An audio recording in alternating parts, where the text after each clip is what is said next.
Hello! Hi అండి అందరికీ. ఈరోజు నేను పన్నీర్ ఫ్రైడ్ రైస్ ఎలా చేయాలో చూపిస్తున్నాను. ముందుగానే రైస్‌ని బాయిల్ చేసి పెట్టుకుంటున్నాను.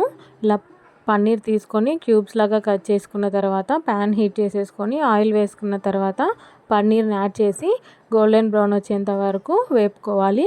కొంచెం సాల్ట్, కొంచెం పసుపు యాడ్ చేసేసుకొని ఒక 2, 3 టైమ్స్ కలుపుకున్న తర్వాత పక్కకు తీసి పెట్టేసుకోవాలి. ఇప్పుడు మసాలా ఐటమ్స్ ఉంటాయి కదా, అవన్నీ తీసి ప్లేట్లో పెట్టేసుకున్నాను.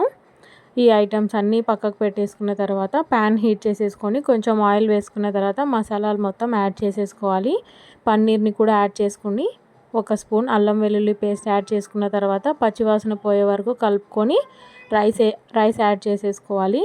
స్టవ్ నుంచి పక్కకు తీసేసుకొని ఇప్పుడు కొంచెం సాల్ట్, కొంచెం మిరియాల పొడి, అలాగే సోయా సాస్ కొంచెం వేసాను.